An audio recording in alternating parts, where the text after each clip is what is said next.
¿qué tal? Bienvenidos a su podcast. Hoy tengo de nuevo a Nino Matute. ¿Cómo estás? Feliz de estar aquí de nuevo porque me siento como de la casa. Sí, segunda vez, qué alegre. Sí, segunda vez y siempre con muchas ganas de compartir contigo y con todos los que te siguen, seguimos. La última vez me acuerdo que estábamos hablando así como más de una manera más idealista, así como que tú no sabías todavía qué era lo que ibas a recibir. Claro, fue transición, ¿verdad? Ajá. No me acuerdo exactamente en qué mes fue, pero qué interesante. Como ¿verdad? Noviembre, por ahí. Sí, puede ser noviembre.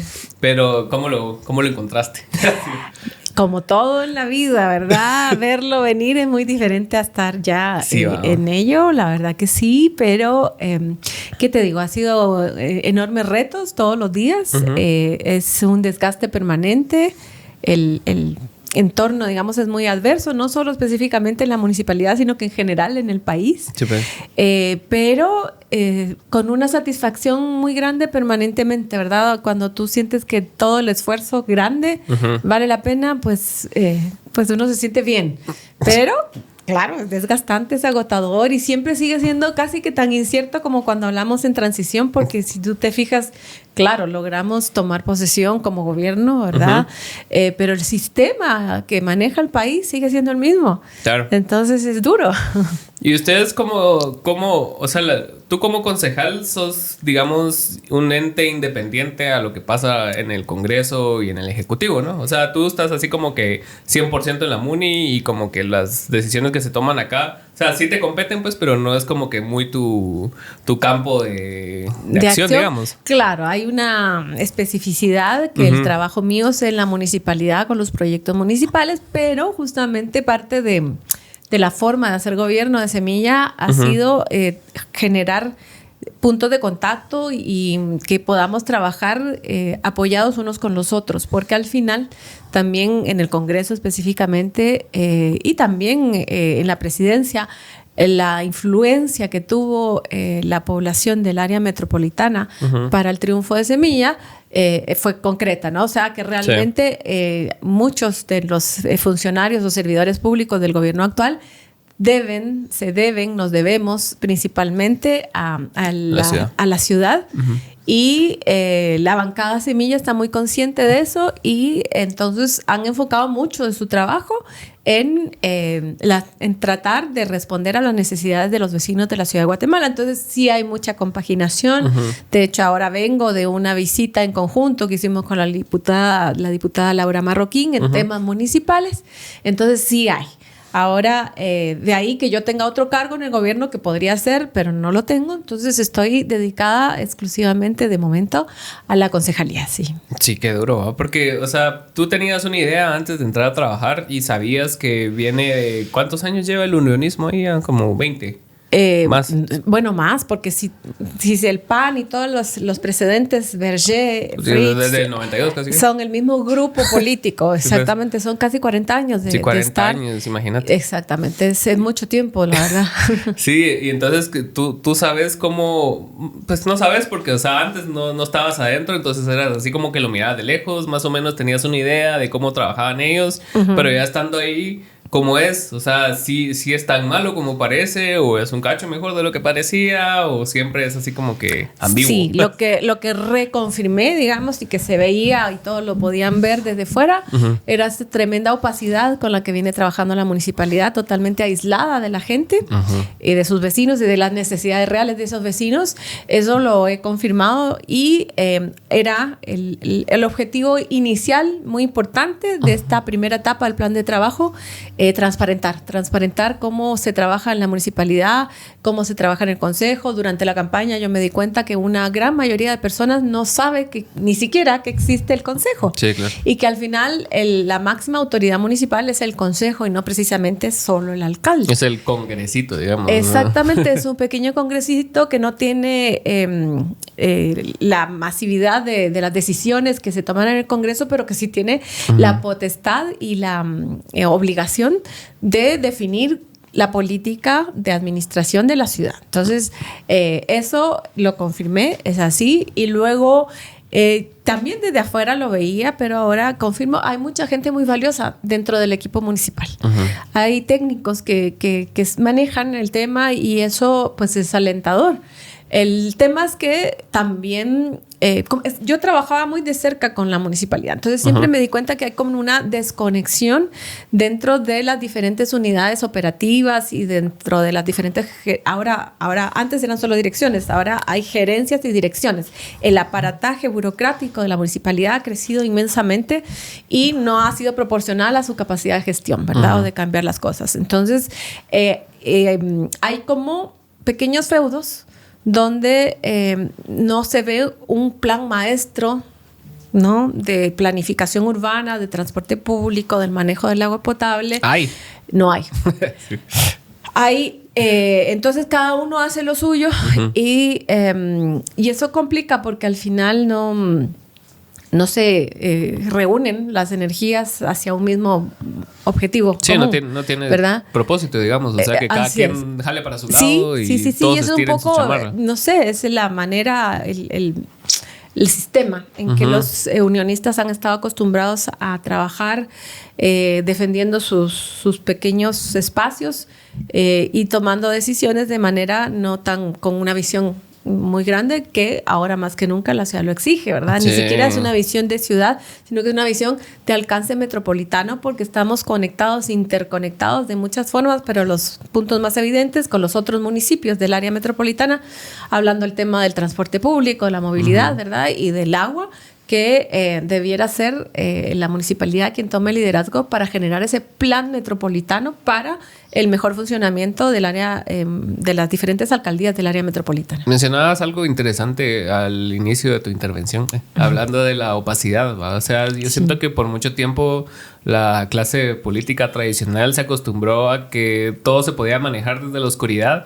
Y no había nadie realmente que podría decir, mire, y este problema acá, o no habían tantas redes sociales, tantas formas de expresar de la población. Sí. Entonces para ellos era más fácil como que esconderlo y no se reflejaba tanto porque había agua y no era mérito de nadie, simplemente había agua porque había agua, no habíamos tantas personas, ¿no? Y no había tanto cambio climático.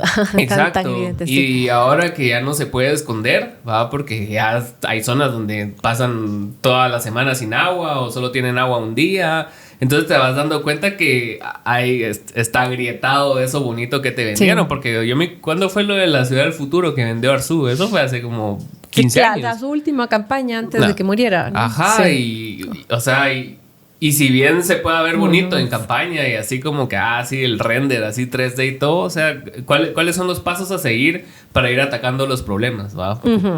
Entonces, mi pregunta es, o sea, ¿cómo se puede proponer un plan para que se sigan esos pasos, ¿no? Sí, claro, es una gestión que de alguna manera se ha quedado acomodada, diría yo, ¿verdad? En esa no rendición de cuentas. Y eso tiene sus efectos porque después de tanto tiempo también, y si tú ves muchos concejales que actualmente están en el consejo, llevan 15 años, a veces incluso más, en la municipalidad y te vuelves como, efectivamente, que es lo que yo percibo, como el dueño, ¿no? O sea, yo soy el jefe y yo decido qué hago, qué no hago, y se pierde entonces la perspectiva del servicio público, que al final es el sentido de la municipalidad. Creo que de eso hay mucho en la municipalidad actual y eso es lo que genera una gran molestia ahora adentro cuando nos tienen a Oscar y a mí requiriendo explicaciones, ¿verdad? O planteando otras formas de ver las cosas o de hacer las cosas que les incomoda. Y no pasa de la incomodidad porque al final nosotros somos una pequeña minoría. Sí. Somos dos y a veces o casi siempre acompañados de los concejales de Creo, que aunque se sumen y ahora nos falta uno que además lo suple un concejal unionista, entonces ahora somos todavía uno menos y siempre nuestras propuestas van a perder porque los concejales oficiales, digamos, de la administración del alcalde Quiñones nunca jamás van a disentir. Y la verdad que eso es una pena porque efectivamente ellos también tienen un mandato popular, ¿no? Ellos fueron electos por la gente y no necesariamente tienen que siempre tener el mismo criterio de lo que plantea el equipo ejecutivo o el alcalde en la municipalidad. De hecho, el que debería plantear estas opciones de proyectos y de programas y de propuestas municipales, debería ser el Consejo. Y eso no sucede. Uh-huh.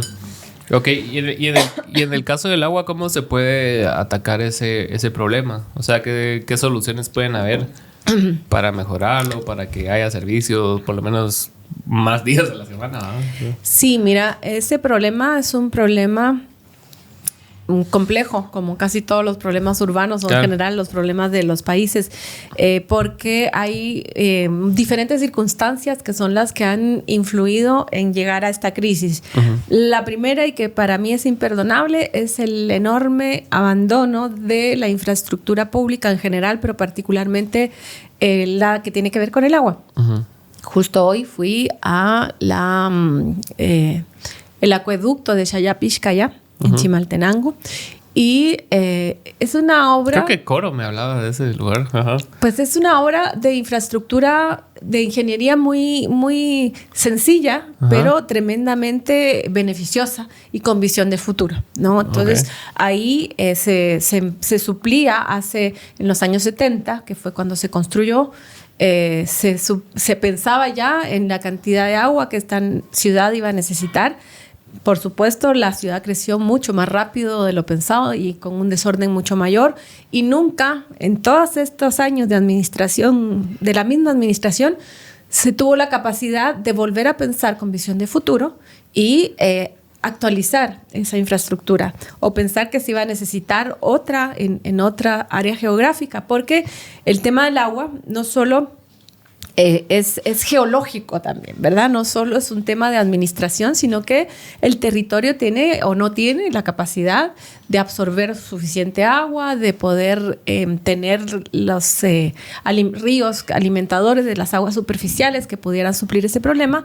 Y eso está limitado sobre todo ahora porque el cambio climático ha generado estas grandes sequías, ¿verdad? Que se extienden muchísimo, y estos grandes acontecimientos de lluvia y de tormentas que devuelven esa cantidad de agua que necesitamos, pero en muy corto tiempo. Sí, pues. Y esos son retos enormes que las ciudades que han planificado con visión de futuro han trabajado hace 15 o 20 años atrás y han dejado, por ejemplo, de depredar los bosques en las áreas urbanas, cosa que aquí, al día de hoy, es una de mis luchas más grandes para que la municipalidad logre generar un orden y una planificación y un respeto a los entornos, aunque no esté en ley. Uh-huh. Porque siempre dicen, no es la MUNI, es el INAF. El INAF no es el INAF, es el MART. Sí. Y al final, con el tema de los servicios medioambientales, es la prioridad cuando tú tienes un espacio que funciona como los poquísimos espacios que todavía funcionan como espacios recolectores del agua de lluvia, que lo vuelven a inyectar a las napas freáticas a través de los bosques, ¿verdad? O sea, cada árbol es una pajilla que devuelve el agua a los ríos subterráneos, y eso por un lado. Por otro lado está la incapacidad de regular, porque no existe una ley de aguas, y ese es otro tema, ¿verdad? Si hubiera una ley de aguas a nivel nacional, tal vez las municipalidades podrían tener más potestad para poder regular, por ejemplo, pero no basta con que no haya ley de aguas, porque también puedes ser creativo, innovar y generar incentivos y coerciones también para que el desarrollo de la ciudad dependa que cada nuevo edificio de esta ciudad tenga que perforar 1 o 2 o 3 pozos. Y antes era 1 y ahora son 2 o 3, porque efectivamente, como se talan los bosques, ya las napas freáticas no se realimentan con la velocidad necesaria. Estamos sacando mucho más rápido de lo que la naturaleza devuelve el agua a las tierras subterráneas. Entonces, los pozos se van secando, o ya no encuentras agua a la profundidad que antes encontrabas, ¿verdad? Entonces, todos esos retos son falta de visión, son falta de una buena administración municipal, al final, ¿verdad? Que son los costos que estamos pagando ahora: infraestructura colapsada, escasez de agua y un negocio que es el negocio que habría que terminar de entender, porque entonces el municipio, ante este abandono, se ve obligado a comprar agua a privados. La famosa agua en bloque, que no es más que la municipalidad compra pipas de agua para, en una solución de emergencia,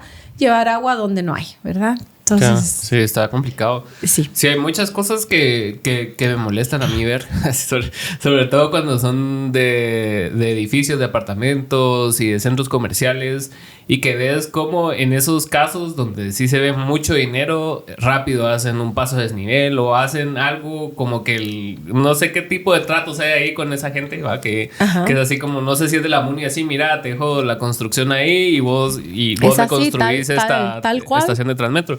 Pero podrían encauzar esas negociaciones, como vos decís, de una forma más creativa, ¿no? O sea, de, mira, necesitamos pozos, necesitamos esto. Eso es lo que yo he propuesto, porque hay una figura y que es legal. Cómo se maneje es otro tema, pero es legal porque cuando la municipalidad puede transar, negociar con un desarrollador, ok, te doy las licencias, tú cumples con el reglamento, pero adicionalmente tú me contribuyes, y es la contribución por mejoras, a que la ciudad funcione mejor. Pero la municipalidad se ha limitado a exigir a esos desarrollos de los nuevos edificios, de los nuevos moles y centros comerciales, a esa inversión, invertirla en pasos a desnivel enfocados en vehículos particulares. Y eso pues suena lindo, la gente dice, bueno, aquí hay infraestructura vial, pero en la práctica, y lo vivimos todos los días, son totalmente ineficientes. Entonces, colapsa ¿dónde todo está ese equipo técnico, innovador que está pensando la ciudad verdaderamente el futuro, que ya ese futuro es hoy, porque esas exigencias son para hoy, no son para mañana? Entonces, y ya vamos tarde. Totalmente tarde. Sí. Entonces siguen construyendo pasos a desnivel que además son mal planificados, que era mi queja el otro día en las redes sociales, porque cuando tú ves cómo funcionaba antes el campo de Marte, esos cruces de ida y de venida, que no era ideal, era ya caótico, pero ahora con 2 inversiones enormes de 2 pasos a desnivel, funciona peor. Y entonces, ¿cómo no hay un ingeniero de transporte, de movilidad, que pueda pensar lo que iba a provocar que ahora vienen flujos de diferentes direcciones que deben cruzarse?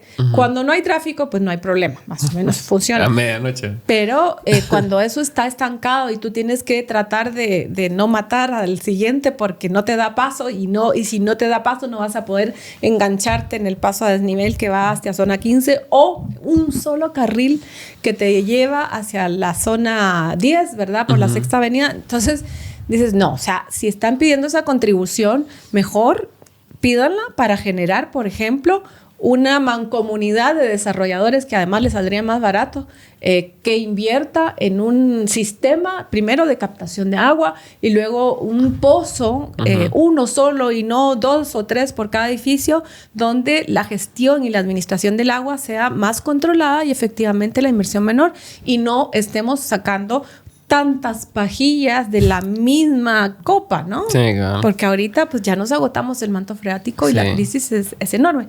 Y por otro lado, ante los cambios que exige el cambio climático, tenemos que saber aprender a dar respuestas de adaptabilidad a ese cambio, que ya no va a retroceder, ya es así. Vamos a tener tormentas de este calibre en días inacabables de mucha lluvia y espacios de meses de sequía. Entonces, ¿qué hace alguien que planifica? Pues empieza a entender que hay metodologías que ya se han puesto en práctica en otras ciudades, como la famosa estrategia de las ciudades esponja, de la que a mí me encanta hablar, pero que es tan sencilla.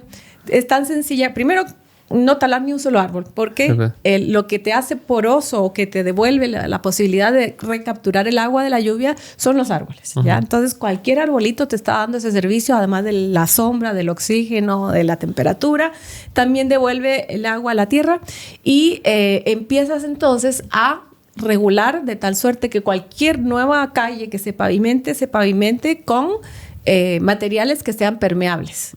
Ya no seguir impermeabilizando, porque entonces lo que sucede es que este gran caudal de agua lo desperdiciamos porque se escurre, y son las famosas escorrentías, y se van directo a los drenajes o a los ríos o a los barrancos y se desperdician sin poder tener la capacidad de volverlas a absorber o de capturarlas en pozos subterráneos que debieran estar en cada espacio abierto de la ciudad, como grandes depósitos de reserva para cuando viene la época de sequía. Tú ya tienes esa agua que has recolectado de la lluvia, tuya que puedes tratar y que puedes devolver para el consumo humano. Entonces, son cosas que ya se vienen haciendo y ya son temas que tendrían que venirse planificando desde hace años atrás porque ya se sabía que íbamos a llegar a este momento. Okay. Y si no empezamos hoy a conservar nuestros últimos bosques o a empezar a diseñar o exigir o promover esta infraestructura de sostenibilidad, pues no va a haber ni negocio que heredarles a los desarrolladores, a los hijos de los desarrolladores, porque simplemente, como los mayas, tendremos que abandonar nuestras ciudades por un tema de sobrevivencia, ¿no? ¿Y en qué momento crees que se rompió todo? Como que esa visión a futuro, como que esa necesidad,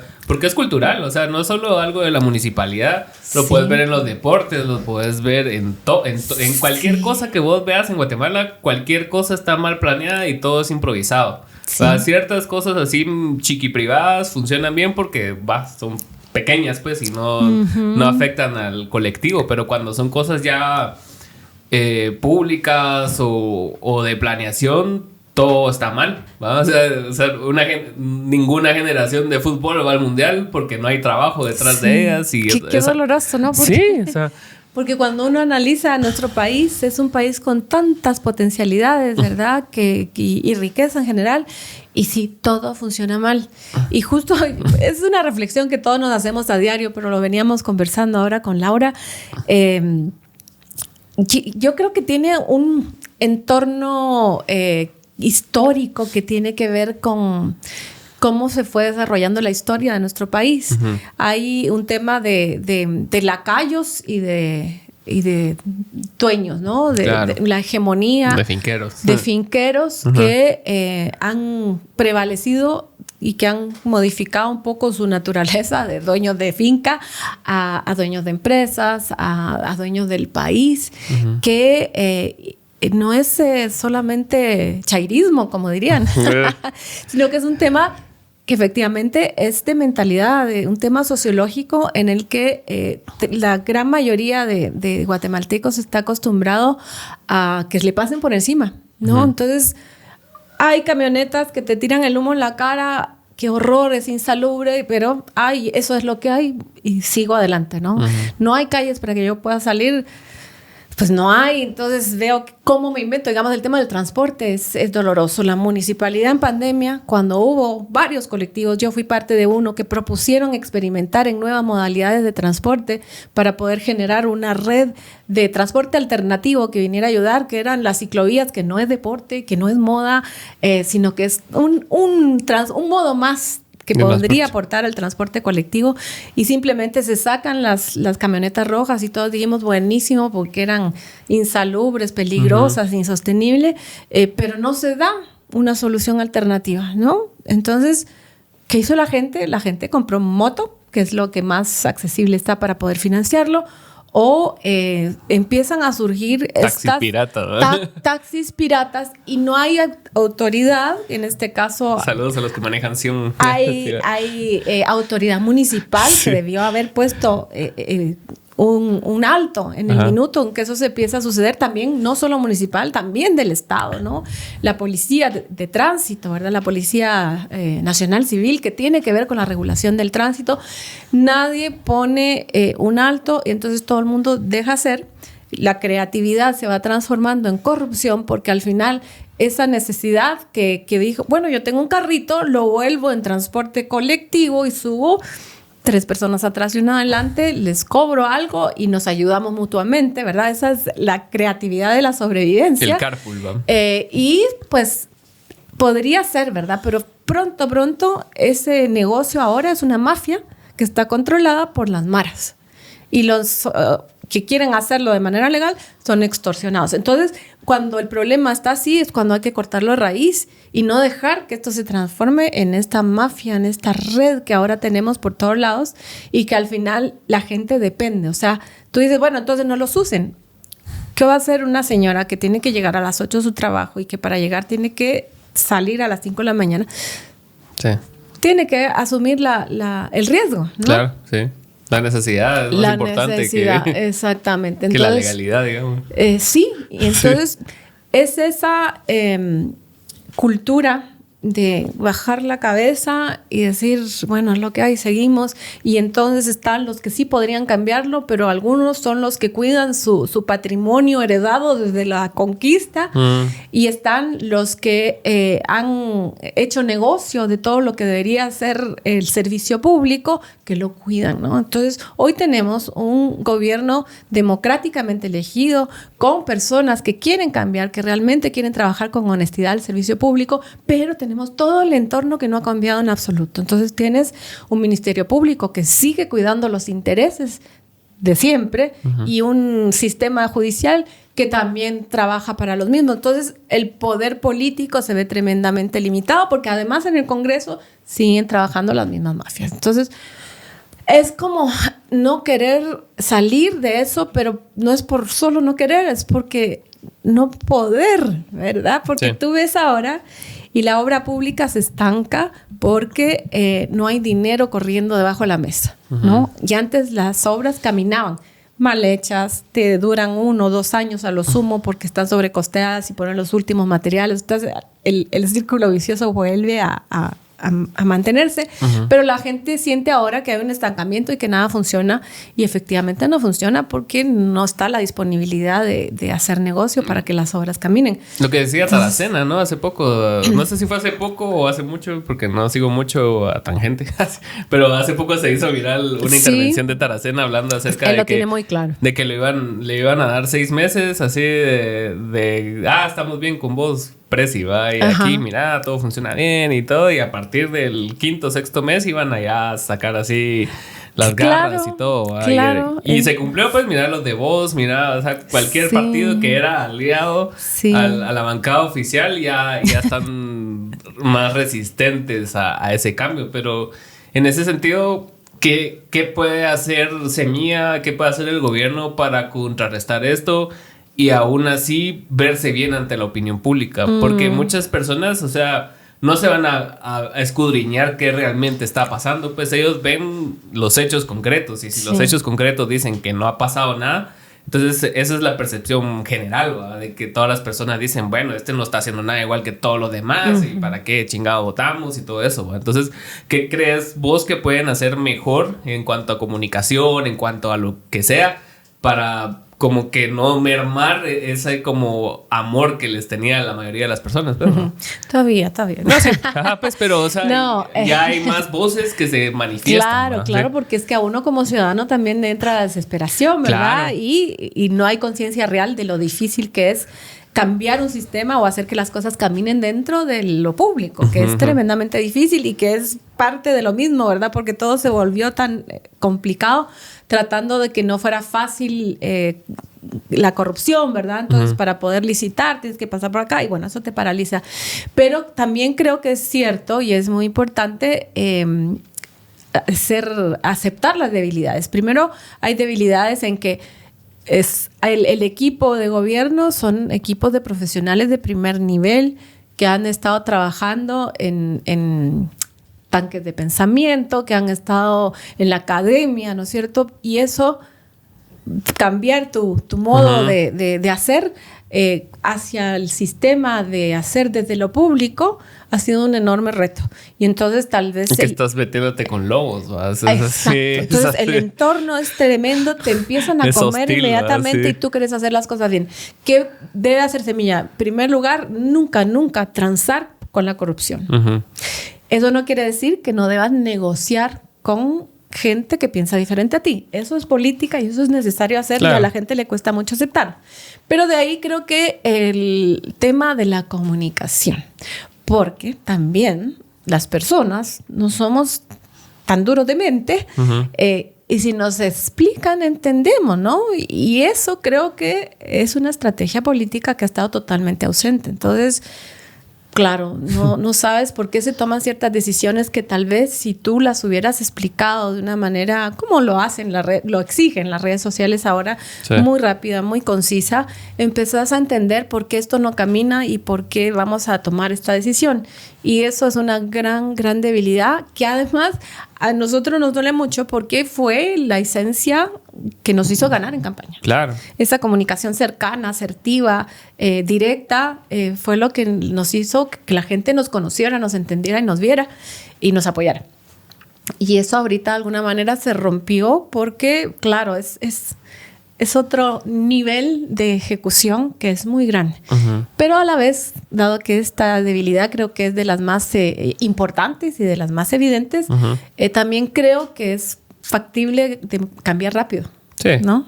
Entonces, tienes ministros que son gente que tiene mucha elocuencia, que tiene ese perfil de cercanía, como el nuevo ministro de MISIBI, ¿verdad? Félix, ¿no? Félix Alvarado, uh-huh, correcto. Entonces, pues sacarle provecho a esa capacidad de explicar elocuencia, él lo está tratando de hacer. Creo que uh-huh, los problemas de la infraestructura rebasan cualquier gestión, ¿verdad? Con el cambio climático y esos retos. Pero si tú estás ahí parado honestamente diciendo lo que estás viendo y tratando de hacer, pues todo el mundo decimos, ok, sí, tiene razón y es por eso. Sí, es difícil también en el sentido de la percepción siendo el underdog haciendo quien está en el poder, ¿verdad? Porque claro, cuando sos el underdog todo te lo aplauden y es así como que, sí, ellos son, ay, sí, pero ya cuando estás en el poder es así como que ya sí, la percepción y expectativa aumenta al 3000%, pues, ¿verdad? Qué fácil es ser oposición. Sí, ajá. Porque criticarlo todo sí, es muy fácil y no necesita realmente argumentar. Ese es un aprendizaje que yo estoy acumulando muchísimo, ¿verdad? Porque, claro, o sea, sí, tú estás evidenciando el problema y entonces trato al mismo tiempo de decir cómo lo solucionaría yo. Uh-huh. Es claro también que una administración pública no se hace de personas individuales, sino que se hace de equipos. Y eso también me tranquiliza porque no tienes que ser el rey de la ingeniería urbana, sino que para eso hay expertos que te tienen que apoyar, pero tienes que saber también conformar ese equipo y sobre todo no perder esa esencia de poder entablar una comunicación que permita explicar desde una perspectiva más amplia lo que estás pensando hacer. Sí, pero imagínate lo que hubieran hecho en otros países con la continuidad que ha tenido la municipalidad. Miremos. Eso es lo que a mí me duele porque es tiempo perdido para nosotros. Es prácticamente un monopolio municipal que ha tenido años y años para planear y para trabajar bien. Sí. No es una excusa de que, no, es que somos partido nuevo, es que no, es el mismo grupo. Exacto. Y si se pelean entre ellos, pues siguen siendo los mismos. ¿Verdad? Así es. Entonces, ves países que, si bien no podrás estar de acuerdo con sus filosofías y idiosincrasias, así como China, ¿verdad? Pero el Partido Comunista lleva 100 años ahí, ¿verdad? Y el Partido Comunista lo componen 90 millones de personas, ¿verdad? Y todos son expertos en algo. No hay nadie que diga, ese no sabe. Todos son expertos en algo y planean a futuro. Planean de aquí a 10, 15, 20 años. Porque saben que las cosas se pueden salir de proporción si no se planean. Sí. Pero teniendo esa mirada tan míope de negocios, de ver las cosas solo por vos. Exacto. O porque tu grupo de personas no salga de ese círculo. Entonces ya es así como que... Pues, es imperdonable. Podrías tener más dinero si trabajaras mejor. Pues sí, o dejar de ganar tanto, pero siempre vas a ganar. Sí. Es lo que yo le digo a mis colegas desarrolladores que ahora no me quieren mucho. Porque pretender lucrar con el último centímetro cuadrado de tu terreno, ¿por qué tanto? Si igual esta ciudad es pequeña, tiene mucha posibilidad de seguir creciendo, tiene que densificarse porque ese es el futuro de la ciudad, de seguir extendiéndose, no es sostenible. Entonces, no es que yo me oponga al desarrollo y a la generación de nuevos edificios en verticales y proyectos, pero equilibradamente, en armonía, respetando no solo el entorno natural, que ya sabemos que es lo que necesitamos para sobrevivir, sino también el entorno histórico, ¿no? Uh-huh. Que eso es un riesgo grande que corren las ciudades cuando empiezan a demoler y a destruir por una nueva forma de diseño al final. Claro. Entonces eso es un riesgo grande. Y volviendo al tema de todos estos años de la misma administración municipal, no solo no se ha hecho ni se ha previsto, sino que hemos retrocedido. Y eso es dolorosísimo porque cuando se gestó el Transmetro, ese fue, creo, uno de los proyectos más valiosos que ha implementado esta administración con el alcalde Arzú, claro, y que empezó a funcionar de manera notable. Y sí hubo un cambio radical de ese desarticulado sistema que había antes del Transmetro a tener buses decentes, dignos, nuevos, en su momento de primera tecnología, funcionando como un sistema. En ese minuto pues eran 2 líneas las primeras, ¿verdad? Pero como un sistema de movilidad que es un Transmetro, es el bus que tiene que ir aislado del tráfico normal. Y claro, esto tiene un costo político, que es lo que él después, sucesivamente, ni Arzú ni nadie se atrevió a seguir poniendo carriles exclusivos para el Transmetro, porque entonces el grupo objetivo de los votantes del unionismo se empezaban a quejar, ¿verdad? ¿Y cómo tú me vas a impedir mi libertad de subirme al carro y todavía más encima quitarme un carril a mi calle, sí, donde yo tengo la libertad y el derecho de transitar? Pero eso es una visión muy corta y es una visión que no, o sea, resulta en lo que tenemos ahora.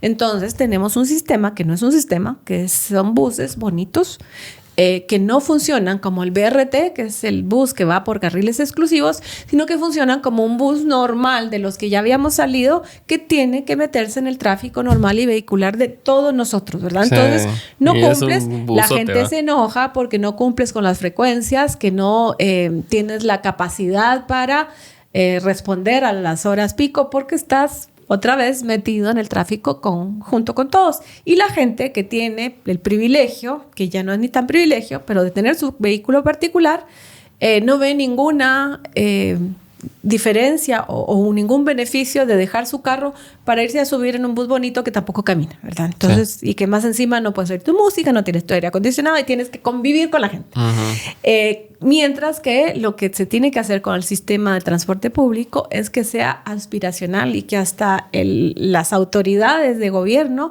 en otros países usan el transporte público porque es más eficiente, porque entonces tú estás estancado en el tráfico vehicular en tu carro y ves un BRT que pasa al lado tuyo y que va y vuela. Exacto. O está el metro o está la ciclovía, donde si tú quieres tener una vida sana y tener otra perspectiva de vida, puedes tener la alternativa de subirte a una bicicleta.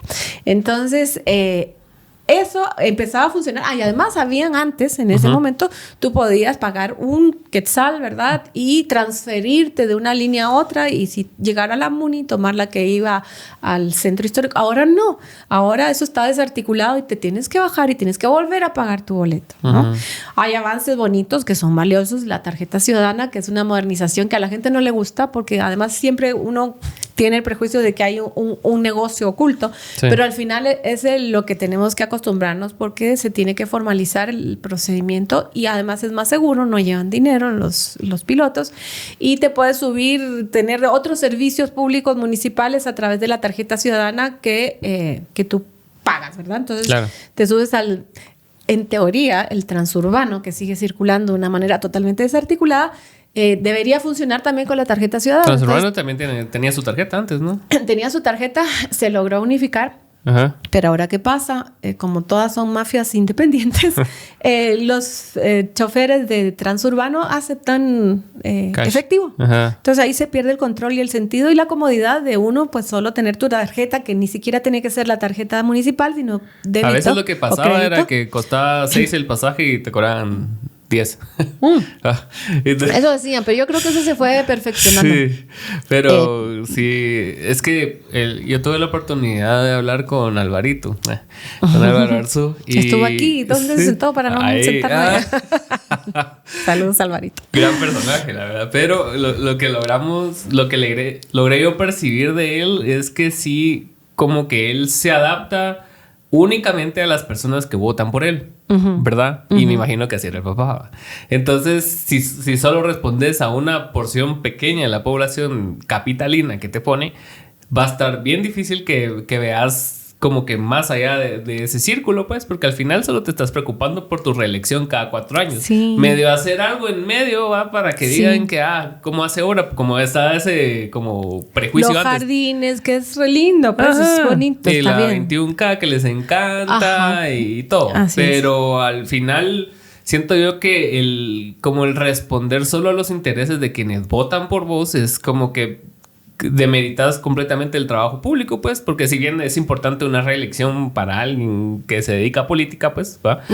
Entiendo yo, siento que sí, o sea, no sé, o sea, más cuando los escuchas hablar, ¿va? Porque no tienen una filosofía definida, sino que son como retazos de cosas que han escuchado, que dicen en sus grupos y como que todas las meten ahí y dicen que son de derecha, pero realmente no, y después te van citando otra cosa, así, hablan de Marx de la nada, ¿va? Y vos dices así como que, bueno, entonces, ¿cuál es la línea de esta persona? ¿Va? Y ves que no hay una línea, solo un interés político de mantenerse ahí, sí, leeching out, ¿va? Así como que ser sanguijuela del Estado. Y siento yo que sí ha sido algo que, pues, Quiñones les aprendió, siento yo, pues, o sea, porque es igual el mismo grupo de personas que de la Cañada y todo ese tipo de personas, ¿va? Y al final cuando hablas así de ese tipo de personas dicen, no, que chagro, que no sé qué. Pero, o sea, está bien claro que los intereses que él va a responder va a ser de esas personas, pues, ¿va? Entonces, y se nota que no haga nada con el agua y todo. Pero algo que sí he visto que sí tiene valioso la municipalidad, porque no todo es malo, así eso es como que ahorita estoy en el Centro Municipal de Emprendimiento. Y me parece eso una gran opción como de capacitación y como que tienen bastantes cursitos así como en esa línea. No sé si todos de emprendedores, pero tiene como que esas sus outlets en donde las personas pueden llegar, capacitarse y más o menos estás en una incubadora y te llevan a cursos y cosas así. Sí. Yo siento que sí tiene mucho valor eso también. Muchísimo valor. Pero no entiendo el enfoque. O sea, te ayudan con tu emprendimiento y ¿qué pasa? O sea... Sí, digamos, hay cosas que en la MUNI han sido muy valiosas, ¿verdad? ¿Este centro de emprendimiento funciona en la Munitec? ¿O no? Creo que es independiente, ¿verdad? Es independiente. Bueno, eso es un buen proyecto de capacitación, ¿verdad? Efectivamente, después ya tendríamos que trabajar más en comunicación con el Ministerio del Trabajo o de Economía para que efectivamente haya como una continuidad y poder, toda esta gente que se formó, poder ubicarla en espacios donde pueda aplicar lo que aprendió y donde vea un progreso por esa capacitación, y ese es un tema de Estado, ¿verdad? Que ese es otro reto que tenemos que aprender a vencer. Pero, por ejemplo, están esos Munitecs que eran 3, ahora son solo uno no se construyó, pero son 2 edificios que te invito a conocer porque son de primer nivel. La verdad es una infraestructura muy bonita, muy moderna. ¿Dónde quedan? No solo el edificio, hay uno en zona 21 y hay otro en zona 3, cerquita del vertedero, bueno, no del vertedero, del trébol más bien.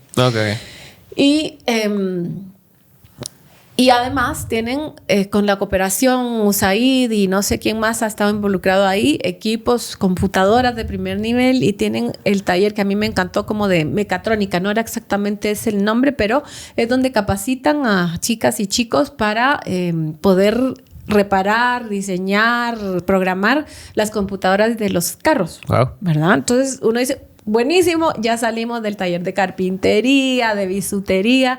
Estamos dando respuesta primero a las inquietudes de la generación actual y luego con alguna cosa de futuro, porque esas profesiones sí son las que se están requiriendo por montones en todo el mundo. Entonces, esas cosas son lindas. Lo que yo veo es que tal vez falta primero difusión, ¿verdad? A pesar de que han hecho esfuerzos y hay un enfoque interesante de poner ahí en esos Munitecs las mini munis. Entonces la gente va a pagar su agua ahí y entonces le genera cierto tráfico.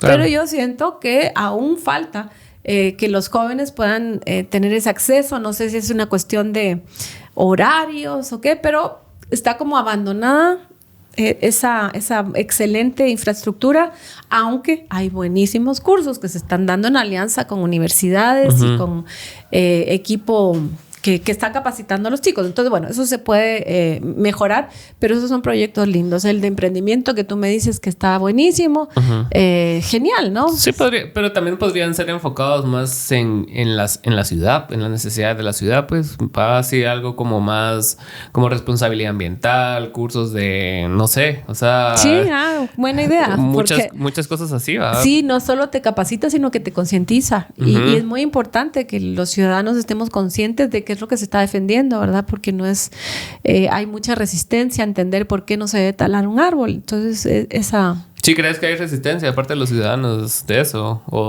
Bueno, no? Es que hay toda una comunidad maravillosa que está muy consciente del valor de la naturaleza y de los ecosistemas o los servicios que los ecosistemas naturales te proveen a la ciudad. Ajá. Pero hay... Es que, claro, yo me manejo entre dos. Los desarrolladores son los que tienen el poder de hacer ciudad al final, ¿no? Y si tú vienes a limitarle su libertad de poder tirar un bosque para hacer un edificio que va a tener 500 nuevos apartamentos de vivienda, a esa resistencia me refiero. Uh-huh. Y la capacitación que tú dices sería para tener más vecinos informados de que lo que se está defendiendo no es solo lo lindo de un bosque urbano, uh-huh, sino que es un tema de sobrevivencia y de servicios que todos necesitamos, que es el oxígeno y que es el agua y que, en fin. Entonces, hay eso, ¿verdad? Pero también comentarte que no todo es abrumador, uh-huh, o sea, el entorno puede ser abrumador, pero también están pasando cosas muy hermosas y que tienen que ver con esa resurgimiento, porque han habido como oleadas, pero últimamente estamos así calladitos con lo que hablábamos de lo cultural, ¿verdad? Uh-huh. De que bueno, así es, así me toca, ¿verdad? Claro. Pero no, hay una efervescencia, sobre todo en la generación de jóvenes, pero también hay un encuentro muy valioso entre generaciones mayores que tienen una trayectoria de activismo, de conocimiento, de capacidades, que están trabajando con esa energía informada de los jóvenes de hoy. Uh-huh. Que eso sí, o sea, cuando yo era joven, no tenía esa posibilidad de informarme, sí, porque ahora soy joven, pero no tanto. Que están emprendiendo campañas de alzar la voz, que al uh-huh, final eso es lo que a mí me terminó de encarrilar en esta participación política, que de verdad nunca la había visualizado. Pero cuando tú estás viendo que estás eternamente agobiado y que estás protestando y que tu salud mental está en eso de que este gobierno, y al final tú dejas que esas cosas pasen, y es esa frase de pasar de la protesta a la propuesta, que es es otro mundo, un pase muy difícil, sí, de dar, sobre todo en un país donde lo político está totalmente desvalorizado, ¿verdad? Y es muy estigmatizado, porque ser político inmediatamente te hacen la alianza corrupto, ¿verdad? Corrupción. Política es corrupción. Qué complicado eso, ¿verdad? Porque yo tengo un montón de amigos, o conocidos más bien, que compartimos espacios y todo, entre ellos Byron, Siempre Incómodo, Yente Informa, Mel Porete. Y primero estaba eso de que sí, que necesitamos gente joven y gente nueva y que no sé qué, que no sé cuánto del discurso. Y llegan y es así, no, pero así no es que no puede ser. Y entonces, ¿qué es bueno? ¿Va? Sí, yo creo que esa es una transición generacional, claro, que se está viviendo, que se descalifica mucho a la juventud. Claro. ¿No? Y eso es bien duro. Adultocentrismo. Que le dicen, ¿no? Adultocentrismo, y al final creo que esa transición no es chistoso, porque al final tú, joven hoy, después vas a ser el que está en la capacidad de contratar o no contratar a quién. Sí. Entonces, pero hay un tema que tiene que ver con la tecnología, y uh-huh, que es lo que creo que nos está costando más a los más mayores, de entender que las cosas no funcionan como antes. Claro. Y que no es un título el que te va a dar la capacidad, ¿no? Uh-huh. Porque tú puedes realmente, desde la información, que eso está clarísimo, que fluye, uh-huh, que lo que es difícil es saber cuál es la información real y cuál es la inventada, ¿verdad? Claro. Pero el discernimiento, como se dan las comunicaciones ahora, las redes sociales, el internet y todo, te permite realmente formarte y pasar del cúmulo de acumular información a acumular conocimiento, uh-huh, ¿no? Y eso, para mí, tiene un gran valor. Entonces, yeah, ¿qué te queda? No ceñirte solamente a los títulos, que es el sistema al que estamos acostumbrados, sino que a esto, ¿no? A la entrevista y a abrir espacios para demostrar que puedes, ¿no? Pero para que eso pase, es un cambio generacional y es un cambio de mentalidad que pues yo lo promuevo por todos lados, porque efectivamente yo veo mucho valor en ese intercambio intergeneracional, donde efectivamente los viejos son viejos porque han aprendido más, claro, pero no necesariamente tienen la última palabra. Y creo que las empresas más exitosas son las que saben combinar eso. Yo conozco muchos empresarios jóvenes, digamos, de que prefieren enseñarle las cosas técnicas a la gente. Uh-huh. Y que venga alguien que sabe todo, pero que tiene como que cierta personalidad, así de que digamos, en un par de meses se va a ir y se va a ir a otra empresa, mejor me quedo con que tal vez no tenga 500 títulos, pero sea una persona que yo vea que tiene el potencial de aprender, uh-huh, mejorar y crecer. Sí. De desarrollar a alguien. Total. Total, las habilidades blandas creo que ahora tienen que tomarse mucho más en cuenta. O sea, lo que tú decías, ¿verdad? El carácter, la manera en que se expresa una persona, sobre todo el respeto o el don de gente, como dirían las abuelitas, creo que es muy importante y eso te da la pauta para efectivamente generar relaciones valiosas, tanto en lo humano como en lo profesional y en lo político, ¿no? Digamos. Y también está un poco ese esnovismo de cierta clase aquí guatemalteca, ¿va? De que pretenden que todas las personas sean titulados con maestrías y con todo, incluso para dar opiniones en TikTok, ¿me entendés? Es así como que alguien viene y da un video de opinión porque tenía la necesidad de sacarlo o vio información y la interpretó de una forma y la quiere comunicar. Y siempre está alguien ahí, no, pero ¿y vos qué sos? ¿Economista? ¿Sos tal? Es que la descalificación, eso ojalá y tengamos la suficiente sabiduría, porque no pasa en Guatemala solamente, sino que en el mundo, claro, de saber comunicarnos de una manera civilizada, porque es que, y X sobre todo, es destructivo, ¿no? Sí. Entonces, ¿cómo te manejas vos con las redes? Ahorita estoy solita y es difícil porque requiere mucho tiempo, claro, ¿no? Y dedicación. Y entonces a mí lo que me angustia es que es el modo de comunicarnos más cercano, ¿verdad? Es imposible que yo visite o me reúna con toda la gente con la que quisiera hablar y la gente que quisiera hablar conmigo. Entonces yo sé que ese es el medio, pero humanamente no me da las 24 horas del día para poder estar atenta, para tener la suficiente, no solo capacidad técnica, sino que sobre todo la inteligencia emocional para saber cómo debo contestar, qué debo contestar y qué no vale la pena contestar, ¿verdad? Uh-huh. Pero sí me angustia mucho porque hay gente que clama por esa atención y que ahorita estoy un poco restringida. Entonces, en la medida de lo posible, lo haré, porque si no también es otra cosa, ¿verdad? La comunicación es clave y si no estás comunicando lo que estás haciendo, aunque sea muy malo para otros, pero para otros puede ser muy bueno. Entonces, es un reto grande para mí. Y he visto que te mencionan en tweets así como, no sé qué, hace poco pasó... Me arroban por todos lados. Que asaltaron a una chica en el Transmetro y como que la tocaron y la asaltaron y la golpearon y de todo le hicieron. Sí. Y la gente, ni no matute, que no sé qué. Pero, o sea, ¿cuál es la expectativa de tuitear eso? Eso es enorme, porque entonces, a mí me llega y yo me empiezo a angustiar porque ¿qué puedo hacer? Ajá. Puedo hacer, digamos, hay muchos temas, porque todos los temas ciudadanos que yo he llevado al consejo son a los que les he dado seguimiento y que normalmente vienen de esas publicaciones en redes sociales, pero mi capacidad es limitada. Al final, digamos, yo propuse tener un reglamento para la tala y podas en la ciudad. Lo aprueba la mayoría y la mayoría son los oficialistas, no quieren perder tiempo en eso y se va, ¿verdad? Entonces no puedo, pero sí puedo requerir alguna reacción. Digamos, en ese video de la chica lo paso al director de la empresa municipal de transporte, entonces al menos no solo le llega la queja por redes sociales, sino que de alguna manera se oficializa con mi solicitud como concejal. Entonces lo investigan y puede ser que tengamos mayor influencia para que se haga un seguimiento más adecuado. Seguro, así con cada denuncia o presentar en el consejo las peticiones de vecinos que están requiriendo agua o que están cuidando su bosque.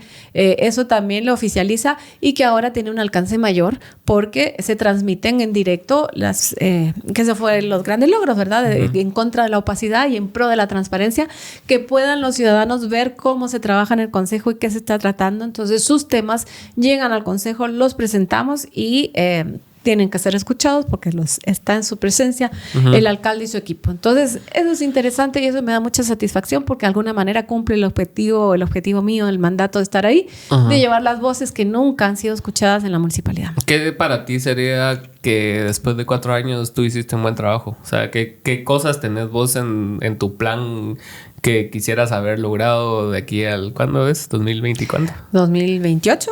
Sí, 28. ¿Sí? Ajá. 27, porque el 28 ya el 28 ya, sí, ¿verdad? Ajá. El 27 son las elecciones.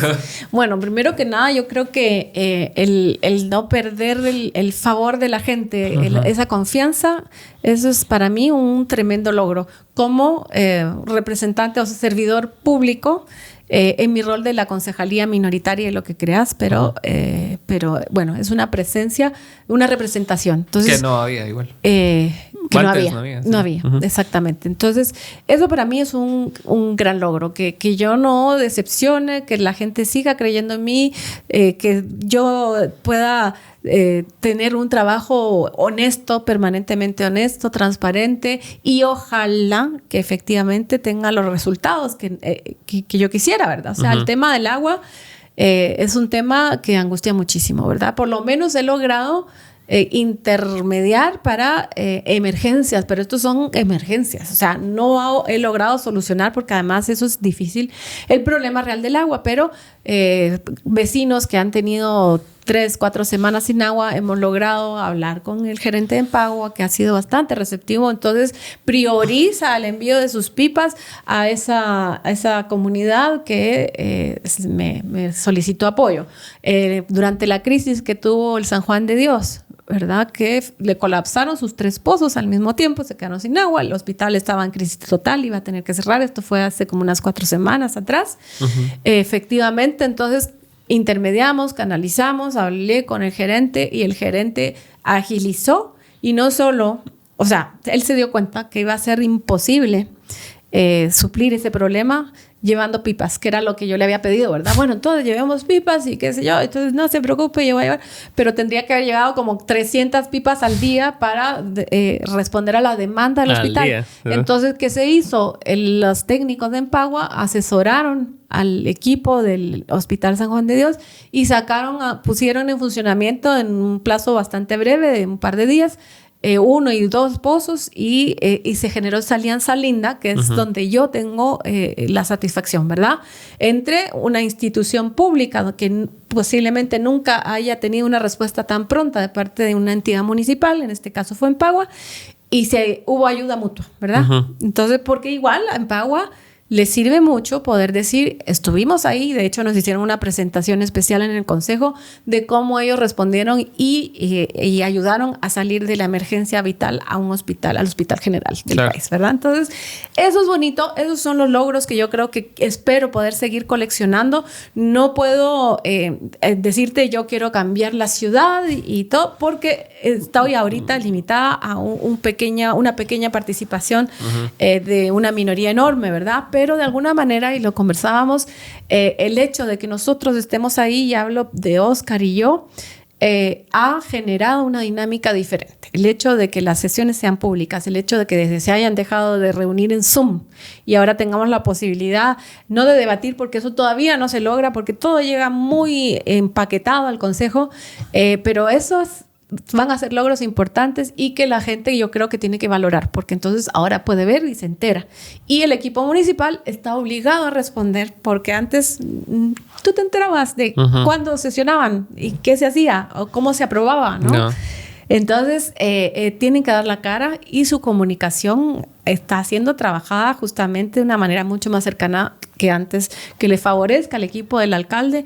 Pues muy bien, pero yo logré que esa municipalidad que ha estado tan aislada de su gente dé la cara y comunique. Eso hablábamos, Aline, antes de entrar al aire, ¿verdad? De que ahora ves videos. ¿Cómo se llama esa chica que sale en los videos? Alexandra. Vale. Sí. Ajá, y a la vez súper presente, comunicando con videitos, animaciones. En eso se han mejorado bastante en la comunicación digital. Están atentos entonces a las redes de los vecinos y de los medios. Entonces yo creo que eso es sano y eso es un logro que pues posiblemente no solo es mío, sino que es de los momentos que vivimos, ¿no? Claro. Es un cambio en cómo hacer política en este país. Y eso es bueno, a pesar de que creamos que no hay nada bueno, hay muchas cosas buenas que están pasando y posiblemente porque están pasando no tenemos todavía la perspectiva para valorarlas. Hay videos también ahora de no sé si es de la MUNI o... No sé, pero sí son de metras, ¿verdad? Que salen así como que poniéndole cepo a la gente o diciéndole que no tire basura. Así, el señor del carro tal y tal no esté tirando basura y la gente se queda así. Esa bocina es muy eficiente.